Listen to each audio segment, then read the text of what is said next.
చాలా confidence lose అయిపోయాడు పాపం చంద్రబాబు నాయుడు గారు. 14 మాసాలకే తిరిగి మళ్ళా జగన్మోహన్ రెడ్డి గారు వచ్చేస్తున్నారనేటువంటి భావన మొత్తం ఉపన్యాసంలో మీరు చూడండి. రాష్ట్రంలో ఉన్న ప్రజానీకం మరొకసారి పరిశీలించండి. జగన్మోహన్ రెడ్డి గారు వచ్చేస్తున్నాడు మళ్ళా అనేటువంటి ఒక భయం ఆయనలో చాలా స్పష్టంగా కనిపిస్తోంది. నిన్న జరిగినటువంటి ఆ ఉపన్యాసంలో మోర్ దాన్ 50% జగన్మోహన్ రెడ్డి గారిని విమర్శించటమే, జగన్మోహన్ రెడ్డి గారి యొక్క వ్యక్తిత్వం మీద బురద చల్లటమే అయిపోయిన కథని చెప్తున్నాడు.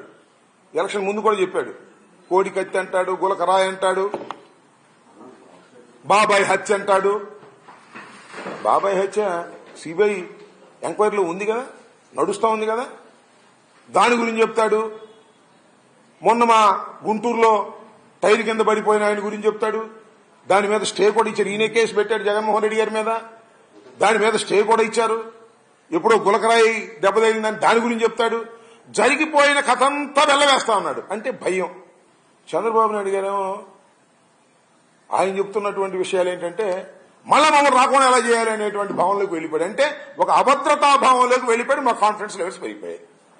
ఈ 15 మాసాల్లో చంద్రబాబు నాయుడు గారు మాట్లాడుతున్నటువంటి మాటలు గాని, చంద్రబాబు నాయుడు గారు చేస్తున్నటువంటి చేష్టల వల్ల గాని వైఎస్ఆర్ కాంగ్రెస్ పార్టీ మళ్ళా రివైవ్ అయిపోయింది, తిరిగి మళ్ళా అధికారంలోకి వస్తుంది అని మేము చెప్పటంలా.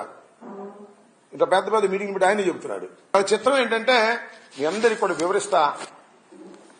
వైఎస్ఆర్ కాంగ్రెస్ పార్టీ 2019లో అధికారంలోకి వచ్చింది. అప్పుడు అధికారంలోకి వచ్చినప్పుడు చంద్రబాబు నాయుడు గారు తెలుగుదేశం పార్టీకి వచ్చినటువంటి ఓట్ షేర్ ఎంత అంటే 39.17. వాళ్ళు 23 సీట్లు గెలుచుకున్నారు.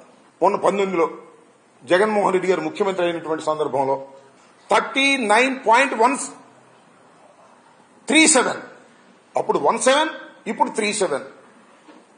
అప్పటికన్నా తెలుగుదేశం పార్టీకి వచ్చినటువంటి ఓట్ షేర్ కన్నా 23 సీట్లు గెలుచుకున్నప్పుడు తెలుగుదేశం పార్టీకి వచ్చిన ఓట్ షేర్ కన్నా 11 సీట్లు గెలుచుకున్నటువంటి జగన్మోహన్ రెడ్డి గారికి వచ్చిన ఓట్ షేర్ 0.2 ఎక్కువ.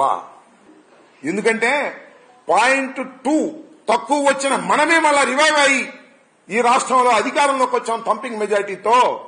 జగన్మోహన్ రెడ్డి గారు మనకన్నా ఓట్ షేర్ ఎక్కువ తెచ్చుకున్నటువంటి జగన్మోహన్ రెడ్డి గారు రివైవ్ కాబోతున్నాడు అనేది ఆయనకి చాలా స్పష్టంగా అర్థమైపోయిన తర్వాత, ఆయన కాన్ఫిడెన్స్ లూజ్ అయిన తర్వాత చెప్పే కార్యక్రమం మొదలెట్టాడండి.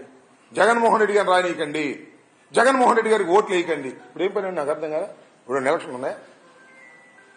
ఇంకెన్నాళ్ళకు ఉన్నాయి ఎలక్షన్లు? 3 సంవత్సరాల పైచిలుకుంది. అప్పుడు కదా నువ్వు మాట్లాడాల్సింది.